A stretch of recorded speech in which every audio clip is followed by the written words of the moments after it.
Welcome to Unchained. I'm Deanna O'Donnell, and look who I got here. Tiffany Whitecloud. There you go. And so we are hosting the show together. We have done a little bit of revamping the Unchained show, and we're in a new studio. Super excited. Yay, we got Donna back there behind the cameras, and we are so excited to get the show kicked off again with a little hiatus that we took for a little while to get the new studio going. So we're glad that you could join us. Today we have a couple things to talk about and a couple guests. Yes. So tell me a little bit about yourself and tell the audience out there about yourself there, Tiffany. So I'm Tiffany Whitecloud, for those of you who do not know me. I'm a local performer around here. I sing in a few bands. I like to do a lot of things for the community, and helping people is, I would say, a passion of mine. And lifting people up. There you go.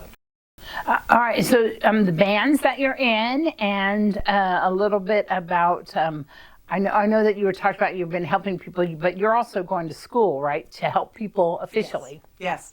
I am working on my bachelor's degree for social work currently, which I should have by next year. Yeah. And the bands you're in. The bands I'm in, yes. The bands I am in. I have a family band, which is a 5-piece band, which Donna back there is my wonderful drummer. And her husband, don't tell him I said this, but he's her husband, is our bass player. My mother is our keyboardist, and my father is our lead guitarist, and then I'm the lead vocalist, and I play rhythm guitar. And that's perception. That's perception. And we play a lot of the festivals, and we do a lot of community events. The other band the other band that I'm in is Legends of Lost Creek, and that's with Dennis Beeman and Greg Smith, which we just recently added my drummer Donna and her husband Dave as our bass player too. So it's another 5-piece band, but it's different music. And then my father and I have a duo, which is Walking in Circles. Mm-hmm. And we play things like the wind down with that. And then you also do the art walk. Yes, and the art walk. The art walk will be on April 5th, the next one, and it's our 1-year anniversary. Yay! And we are offering free vendor booth spots for our community to say thank you. And so if anybody wants to know what the art walk is, it's held at Rubicaba's right there off of Red Butte. But also, what can they expect to see at the art walk? You will find some live entertainment from our community musicians, and some displays of art from our local artists. Mm-hmm. We are opening it for anybody who wants to come in to do theatrical performances, read poetry, if they want to sing or play instruments. The stage will be open for them to come and do that. And then we have a Lego building competition, which the kids love. Mm-hmm. And it turns into a tournament. Yeah. And then we have other games that will be like a tournament style. And we have awards for all of these things. Wow. We have a writing competition, and it's just a lot of fun. And you can go to artwalkofpahrump.com, and that will tell you more about our mission. And there's some videos on there of our previous ones, some of our local talent, and the Lego building competition, which I suggest you watch the video of the Lego building. And the way these kids just get into this is fascinating. Mm-hmm. We do want to talk about a couple things that are happening right now, which is the chili cook-off, and that was down there at Petrick Park. You guys performed. How was that? It was great. It was great. We opened the chili cook-off, so we kick-started it. Mm-hmm. And we had a fabulous time. Yeah. The chili cook-off was really spread out this time. They're using a new carnival vendor, which I it looked a lot different, and it looked like the vendor had a lot of really good rides as well. And I talked to Kelly Slater, who organizes that event. She said that she was really happy with the new carnival vendor. She's really happy with how it turned out this time, all of the different booths and the chili cooks. They had more chili cooks this year. 23. Yeah, I wasn't able to join this year because my daughter had other plans, but I usually join every year. And there was something that was so interesting to me when I was walking around was we had cooks from all over the place, cooks that we had never seen before.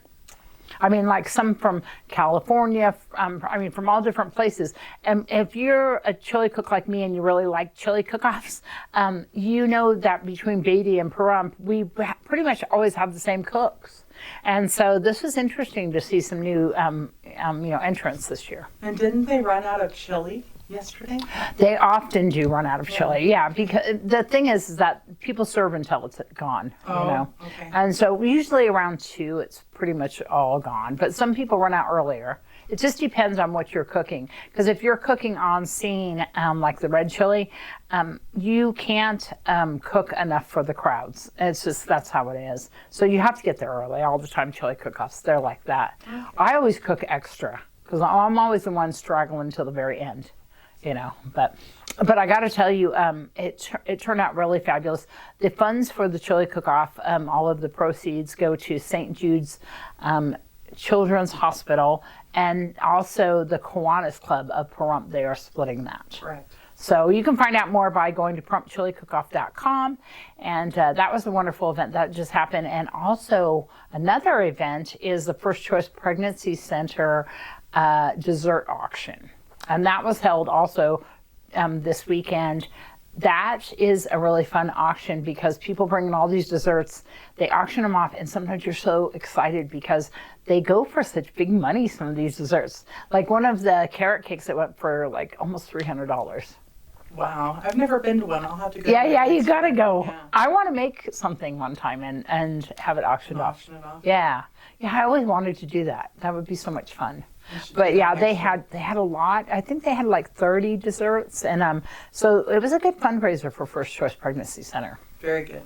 One day we'll bring Nancy Irwin on the show with First Choice, and she can talk about what they do. But they do so much here in our community for people who are expecting and people who have any kind of needs or classes, training, and things like that. But they're having a diaper run, and that will be May 3rd. First Choice Pregnancy Center. So if people want to find out about the diaper run, your entrance fee you pay for, and then you also bring a package of diapers or wipes. And so that helps First Choice Pregnancy Center stay stocked. So very popular biker run as well, poker run, that the bikers against child abuse is handling it this year for her. Oh, okay. And they're the ones doing the poker run in October too, yeah? The people that are handling that are the Side-by-Side Club, the Pahrump Side-by-Side Club. But I'm sure that the Bikers Against Child Abuse will participate. I would assume. Who knows? Yeah. I'm not sure. I know that that's going to be a fun event. But you know what? That's most of the things that have been going on around town. Do you have any things that's coming up for your dates that you're going to be performing at that you want to let people know about? Let's see. We will be performing on, oh gosh. No, I think it's this weekend. This weekend? Mm-hmm.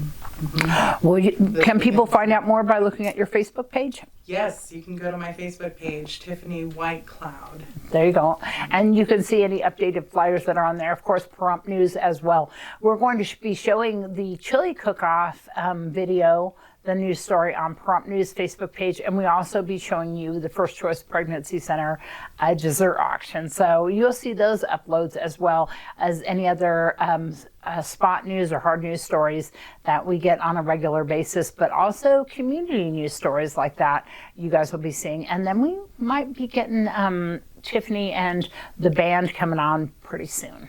Yes. All right. We do have an event. April 27th will be an open jam at the Hub from 3 to 7, and we're calling it the Practice. Oh, yeah? Because it's not, we want people to understand it's an open jam. It's not perfect. Yeah. Okay, so you come and you just have fun. If you want to sing with us, you're more than welcome. We have a mic set up on the side for anybody who wants to come up and say you just love this song and you want to sing along. Come on up. You want to grab a tambourine, you go ahead, grab it and play with us. What time is that? And that's 3 to 7 on April 27th. All right, and that's at the Hub. That's right there on Belle Vista. And I'm sure that Tiffany will be posting more about that as, you know, the time comes closer. When we return, we're going to have Sheriff Joe McGill, and we're also going to have a special guest, Greg Cardarelli, is going to talk a little bit about something that happened to him recently and some alerts for especially seniors out there, some fraud that's been going on here in town. We'll be right back.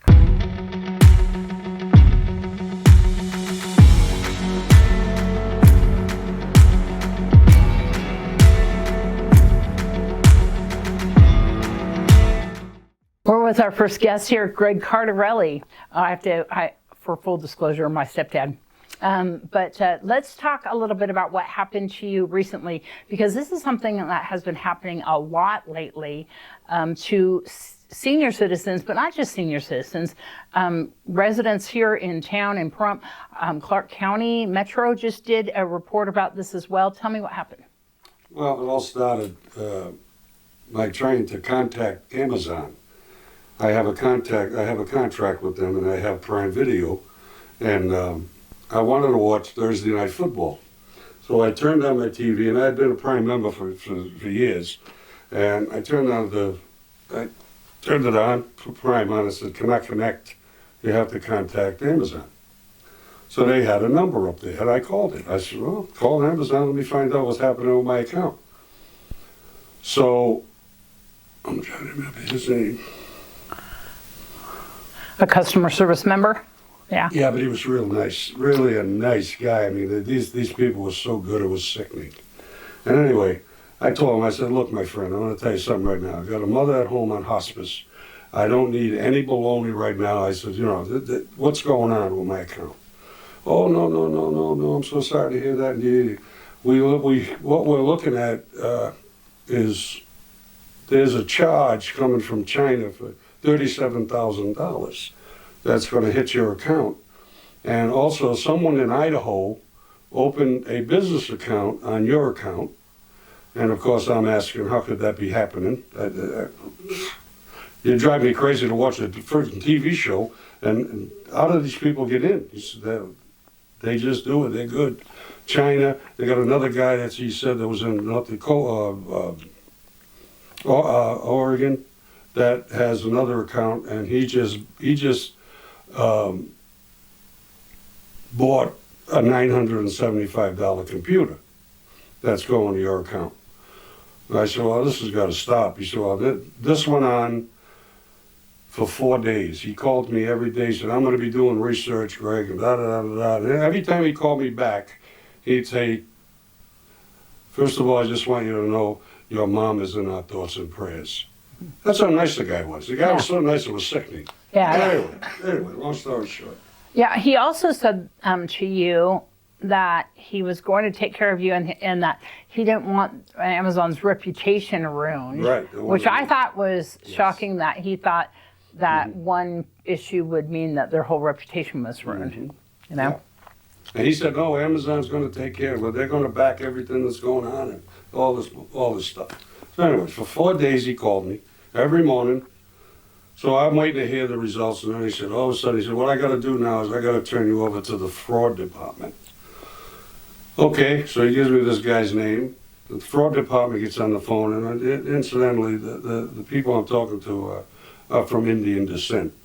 I'm not talking about natives, Indian descent from India. And so this guy calls me from fraud department. So I'm thinking everything's going legitimately, and they're going to help me, and you know, they're really, really there for me. Yeah, they were there for me. Anyway. Yeah, you were telling me how impressed you were with how nice they were, and he was going to take care of you. Yeah. Well, I told him, I said, "You ever come to Pahrump?" I said, "I'll take you to an Indian restaurant." Yeah. Thinking, you know, that's how nice the guy was. Anyway. fraud department calls me, we chit-chat a little bit, and then he says, well, what we're going to do is we're going to have to contact your bank, and we're going to have to contact all your accounts, and we're going to have to do this and do that and do this. And he said, you'll be getting a call from the bank. I said, okay. Well, I get a call on my phone, a woman named Marina from Nevada State Bank. So they're on the phone. They got their logos and everything. These people are phenomenal. Well, anyway, I talked to her. She said, okay, here's what we're going to do. We're going to put a freeze on this. We're going to do that. But, you know, you're going to be able to get your money. But what you're going to have to do is you're going to have to come to the bank, get some money out, and we're going to turn that money to save it. It's protecting your money. We're going to turn that money into Bitcoins. I don't know nothing about Bitcoins. This is where I was wrong. This is where I started failing in my mind. Because I should have called Josh. I should have called somebody. Deanna. Somebody. I should have called somebody to say, what the hell is Bitcoins? Even if I would have brought that up, I think somebody would have stopped me.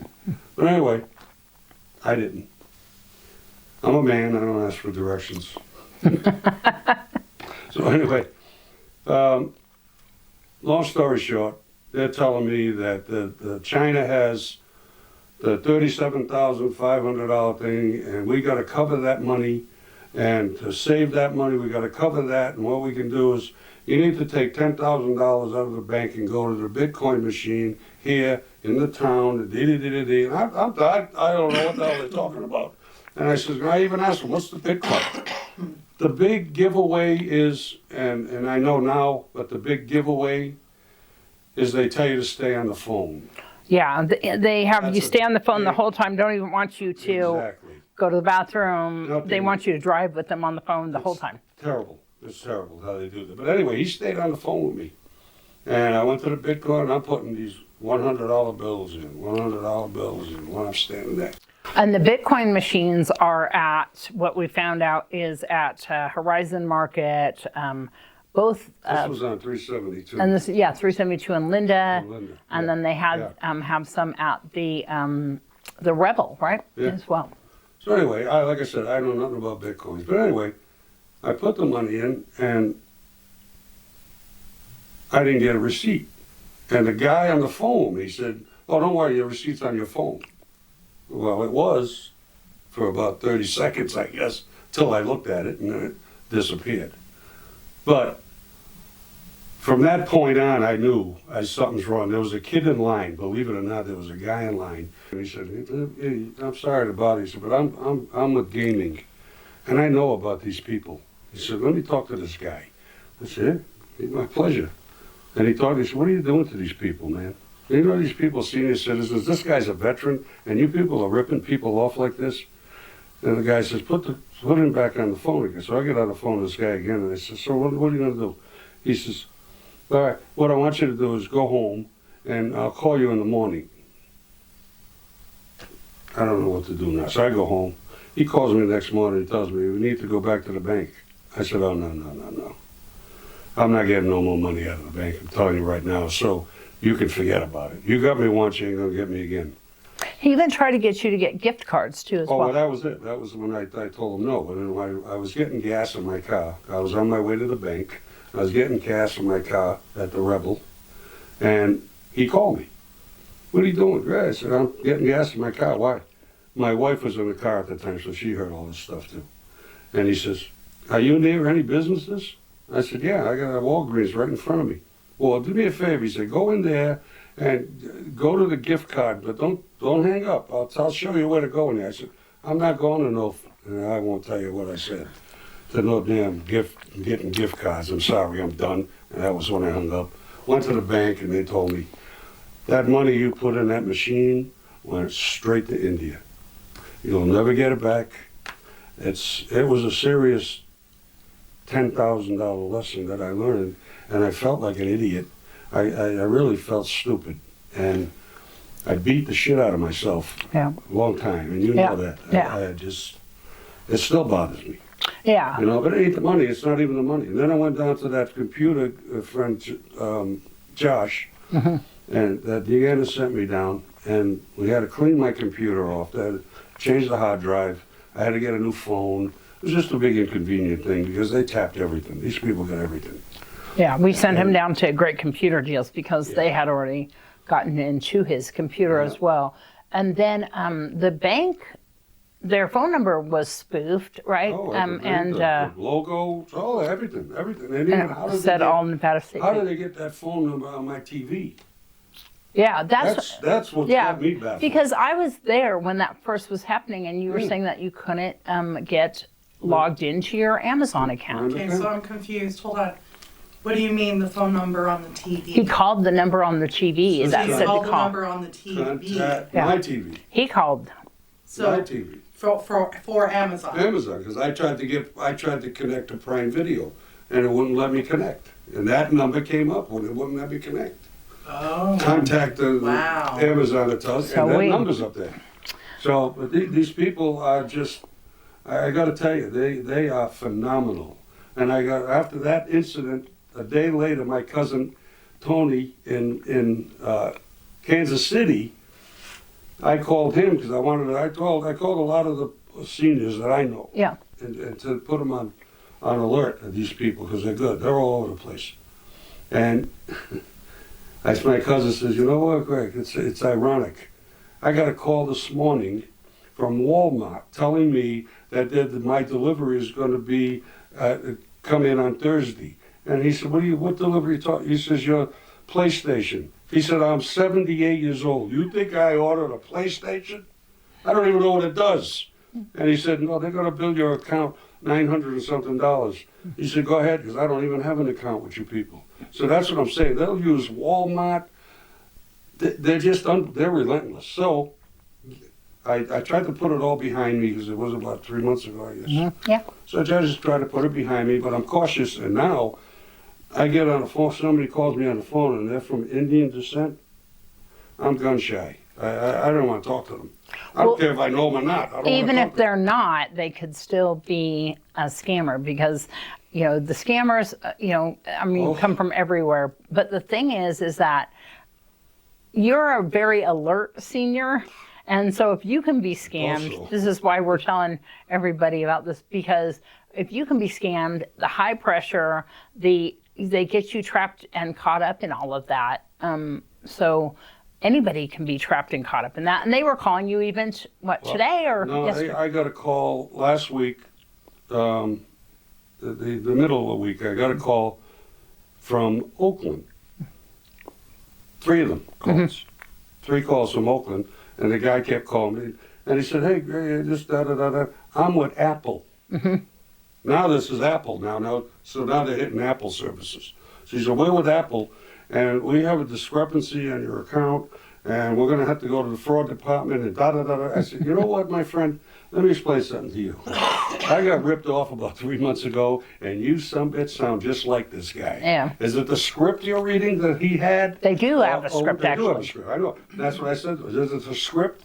Because you know what? You punks ain't going to get me anymore. I'm telling you right now. You're not going to get me anymore. Then they're asking me about how my mom is. If I ever met that guy, See, they all know about his mom. I'd pick him up. He'd have to pick me up. I'd rip his eyes out. Okay, so But anyway. there's this film, and it's talking about exactly what you went through. It is called The Beekeeper. Yes. Yes, I've seen it. Yeah, there's actually people that are there's a specific person that hacks into these accounts that my son was telling me about that actually hacks into the accounts and tries to find out where these people are at and everything to try to kind of expose them, all the scammers. And yeah, they actually do have a script, and they are in little cubicles. There's books written for how to best do it, how to best scam people. You know who told me that was Jose that did my computer. Yeah. A friend of his went to India and caught one of them. Yeah.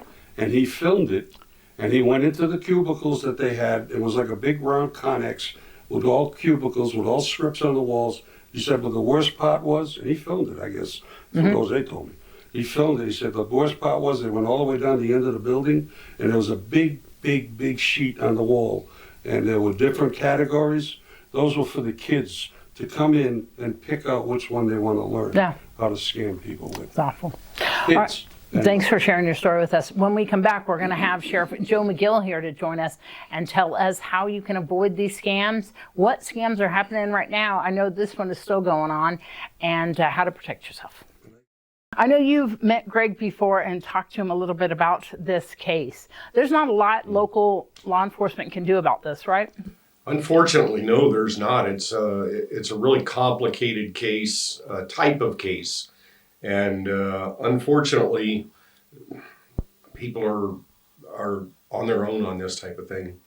So let's talk a little bit about it, because there's all sorts of scams. There's even some where they're spoofing the sheriff's office phone number. I know Metro just did a release about this happening with them as well, and saying that they're an officer and calling from the sheriff's office.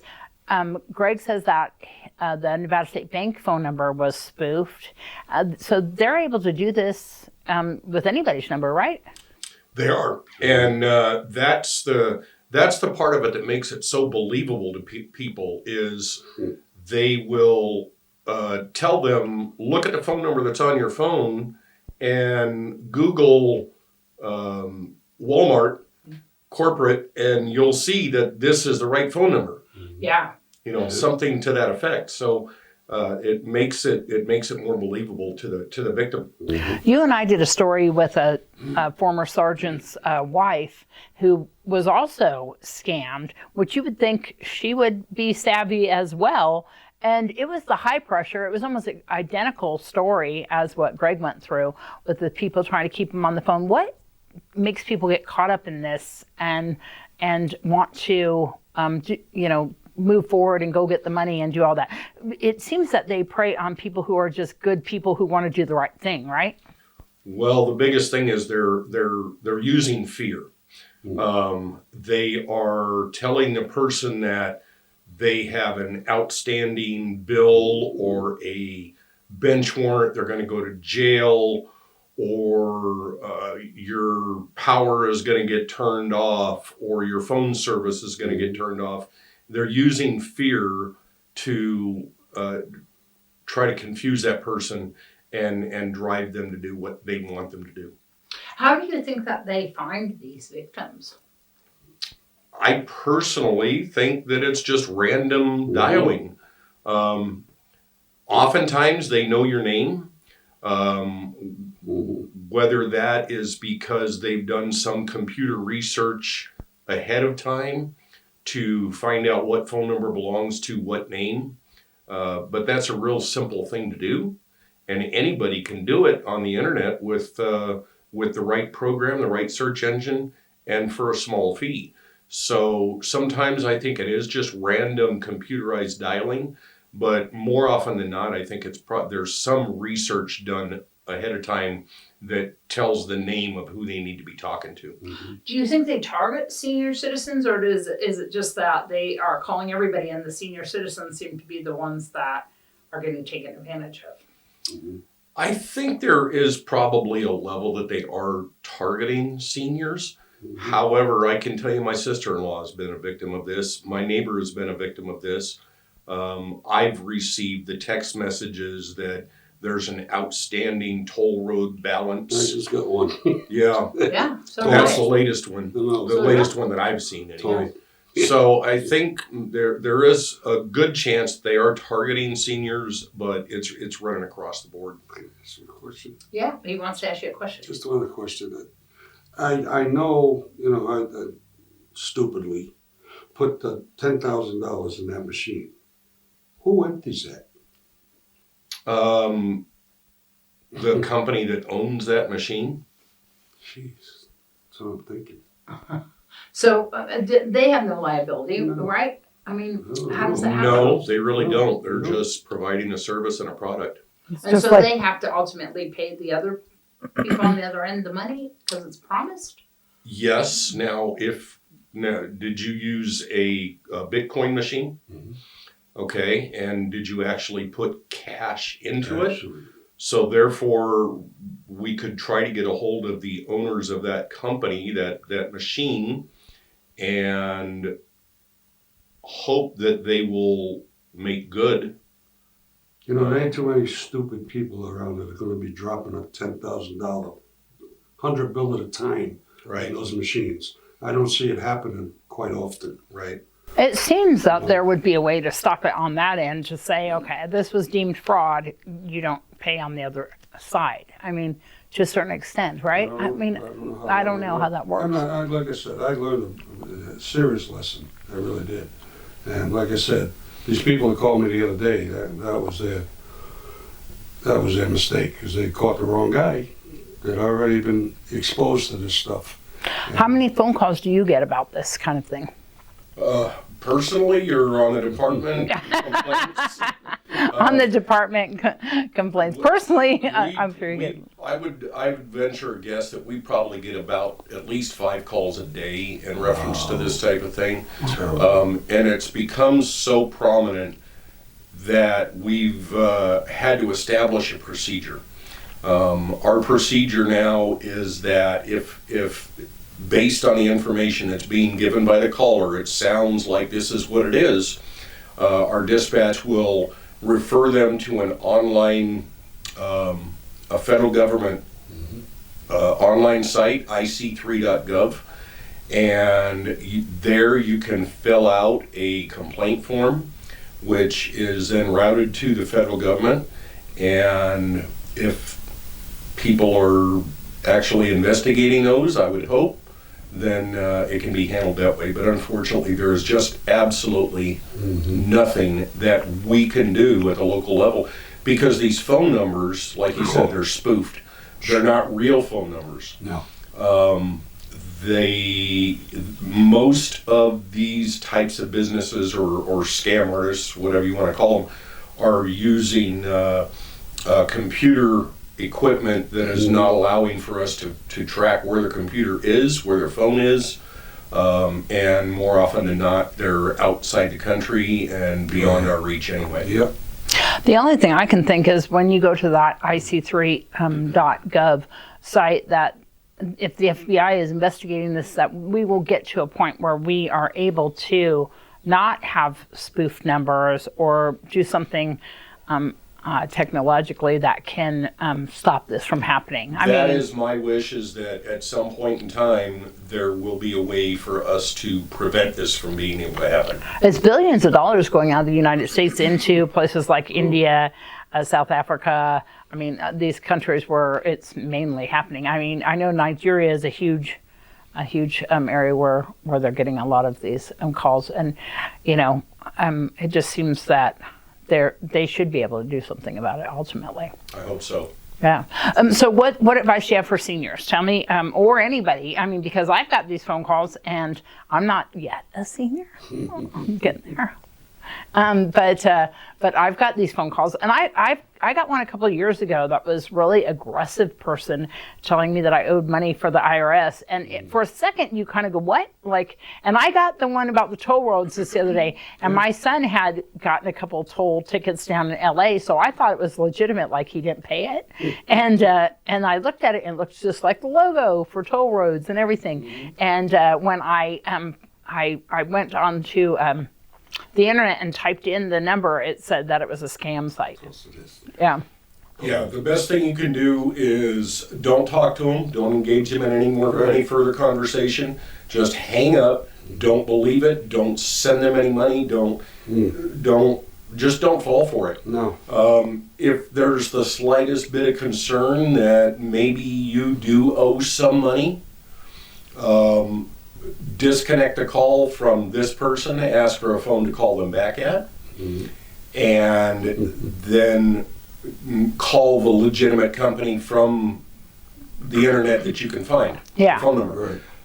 They're going to tell you, don't hang up, don't hang up. If you hang up, I'm going to follow through with this threat. Because the police department one says that you're going to get arrested. Yeah. And tell everybody what that scam is that we're talking about now. What that was they're saying that you missed a jury duty appointment. And a neighbor of mine called me up one day and said, "Are you at work?" I said, "Yes." He says, "Can I come see you?" I said, "Sure." And he was right outside my office, right outside the building. And he came in and he said, "I think I got ripped off." I said, "Okay, what happened?" They called me up and said, "I missed jury duty. I didn't think that I had, but maybe I had because I live between here and California. And I sent him $5,000. I said, why are you calling me after you've already done that?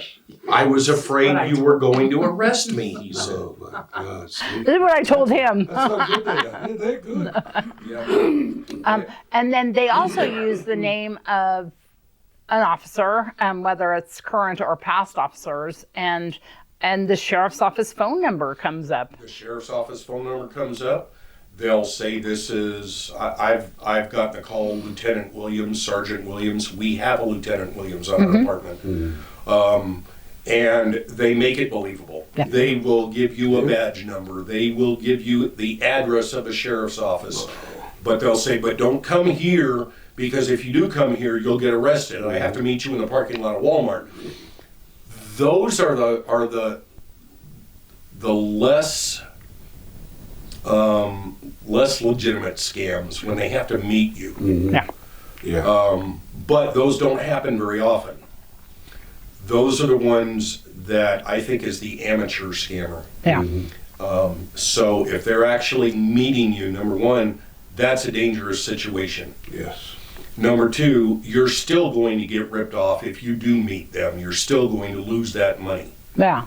And number three, it is still a scam. Some of them that have been reported are saying you can meet me in the parking lot of the court, but I really think because the person who told me about this one, they never went through with it. And I think that what they would end up doing was saying, oh, I can't, something came up. And then they say, oh, here's a better way. And I agree. so they I could think that's string you along. what's So gonna you wind think up. it's real. Yeah. Yeah. But we did have, I can think of one particular case here that we did have an individual take money to an address in Las Vegas. Oh, wow. To a residential address. Wow. Oh. As far as the sheriff's office scams, are you getting any more of them recently, those same ones that are saying that they're the sheriff's office? I am not aware of them coming up recently, but I turn it off. Well, one of the other ones that a friend of mine told me about recently was the one with the grandchild, where they call and they say, Grandma, I'm in trouble, Right. and they will say the child's name, like guessing which one it is, and then they'll say, yeah, it's me, and then they will want them to send money and everything, and they'll get them all caught up in that. And that even happened recently to a friend of mine, they were calling and saying that they were their grandchild, that they were in trouble, they were either in jail or they were stuck somewhere. Yeah, I have heard that they're in jail Yeah, in Mexico, in jail. they're in jail in another state, Right. they need bail money. Well, the way to verify that is get a hold of that grandson That's right. directly, Yeah. or get a hold of their parent, because why would you be calling your grandparents instead of your parents? That's right. Yeah, and Well, then of course they're going to say, well, I'm embarrassed, I don't want to involve my mom and dad, blah, blah, blah. Don't fall for it. Just, if anybody's calling for money, don't fall for it. I need some money. The one, there's one where a so-called attorney gets on the line and says that they are the attorney for the grandchild. And so, the main thing is hang up, call back. You don't even have to give it an explanation of why you're hanging up. Just hang up and call back the legitimate number, because if you can hang up, you'll find out that these aren't true. And there's no big emergency to send the money. You literally drove past Nevada State Bank to go get money for Nevada State Bank. Yeah. See? So if it's a government agency, the IRS, the sheriff's office, you will receive a letter. They will not call you. You'll receive a letter. And then if somebody's telling you, oh, meet me outside, then you that's not legitimate, obviously. That should be your gonna first be, clue. yeah, those are going to be clues. So IRS won't call you. They'll send you a letter. They will not call you. That's correct. We will not call you when you have a bench warrant. We will not call But you will send a letter. We will come pick you up. did you get one? Well, won't you send a letter though as a warning? Potentially, yes. Right? Yes. Yep. So you'll get a warning of, hey, this is, in the process, right? Yeah. You DMV, may, anything like that. something. You'll receive some kind of letter stating that, you're you're possibly going to receive a bench warrant if you don't, fulfill your obligation. Exactly, and the court does send you those if you have something going on. They will let you know ahead of time. If you have a ticket, they'll let you know ahead of time before the court date that you have a court date coming up. They're really good about that now. Yes, and the IRS was calling my mom. And so I picked up the phone and I said, hello. And they said, oh, this is the IRS and you owe money. And I said, oh, that's funny. My husband works there. Click. That's it. So mess with them back, don't let them. Yeah, I've said that I was a sheriff's officer. I've impersonated a sheriff's officer before. But yeah, I think it's a lesson that unfortunately you learned, but you're sharing it with so many people, and it might help somebody out there. Hope so. So Because I had heard about the lady in Walmart that day. Yeah. That got ripped off, $8,000? Yeah. And she's a greeter. Yeah. That's what I'm saying. Aaron, I pray yeah. on these poor people that just, it's terrible. It's just terrible. They're so good, it's sickening. It really is. And there's no limit. There's no limit. no There is no Yeah. limit. None. And there's no limit as to what story they'll use. We had a case a couple years ago. A woman had sent like as much as $40,000 to Tim McGraw because he was divorcing Faith Hill, and he needed money to Yeah. support his. Yeah, divorce. yeah, I've seen those on shows where they have like a very famous star needs money for some reason, and you're like, why would you need money? You have way more money than me. Why would you need my $500? Right. Or why wouldn't they call somebody that they were close to? Exactly. Oh, yeah. Correct. History? Because she was hoping for a date with Actor's Tim the last McGraw. person Right. I send money to. I'll tell you that right now. All right. All right. When we come back, we're going to speak to Joe McGill for a few minutes, and we'll be right back.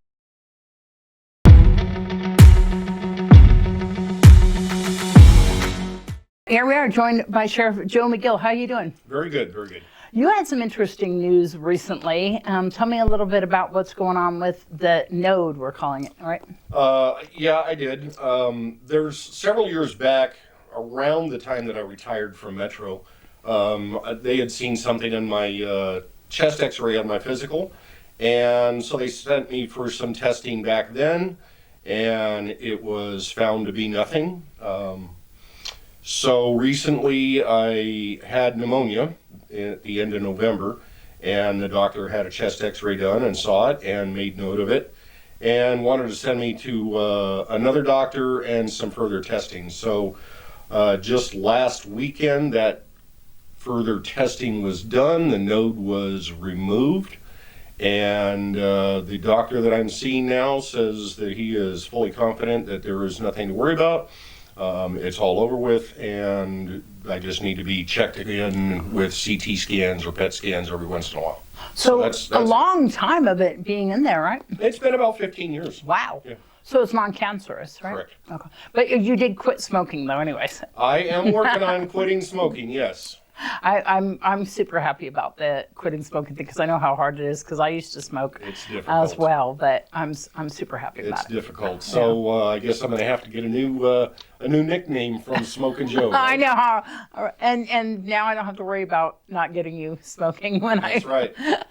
But I got to tell you, good news all the way around. They said that they don't really have to do anything else with it, and Yep. Very good. good news.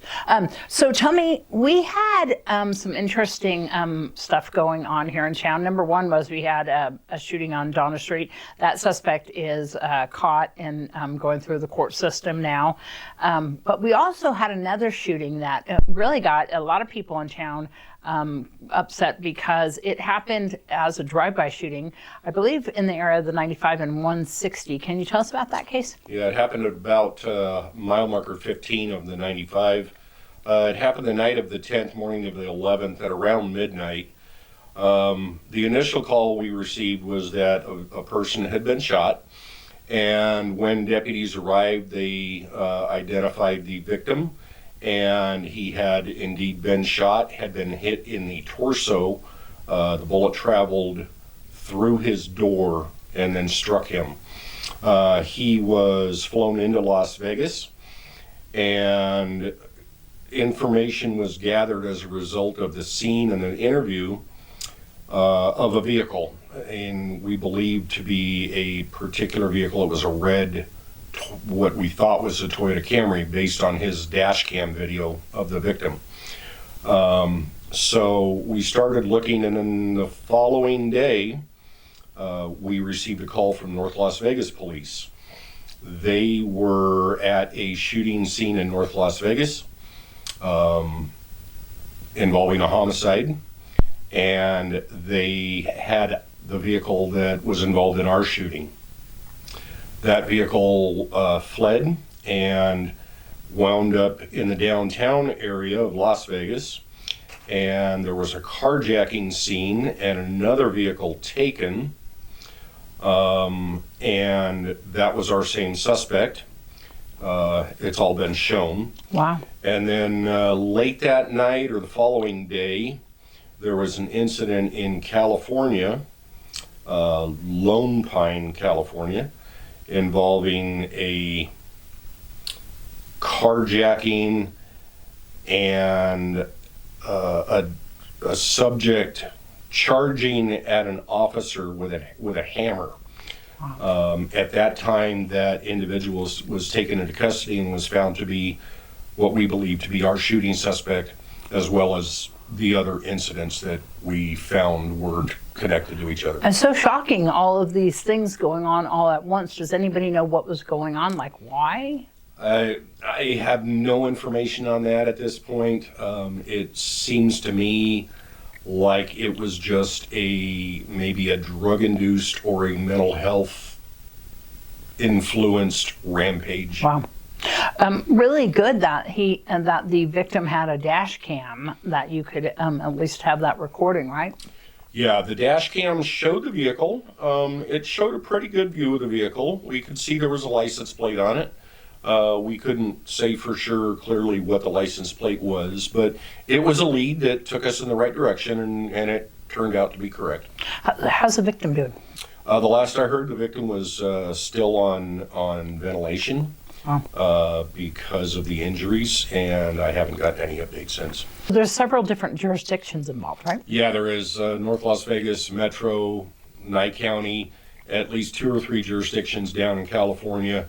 And I understand there was actually a homicide in California involving a suspect prior to our initial shootings. Wow. That is wild. That is so wild. So he's going to have to go through the court systems there and then get extradited here as well? Yes. All right. And then was there anybody else in the car with the victim at that time? No, there was not. Wow. All right. And then, luckily he was able to call and get help pretty quickly. Yeah, he actually had he had a camera on the interior of his vehicle focused on the driver. It was a company vehicle, and you could see he reacted to the probably the sound, and hunched down in his seat and was looking around and grabbed his phone and was trying to see what he was looking at or if he was injured. Wow. He was fully alert at the time. So shocking. Yeah. Just so random. Yeah. I mean, we don't have a lot Yeah, of totally random. Yeah. Yeah. That's one of the things that I talk about a lot around here. A lot of our crime is not random like that. People usually know each other. Something goes on with the domestic, or That's the small town atmosphere that we have here. Is very not nearly as much as random crime.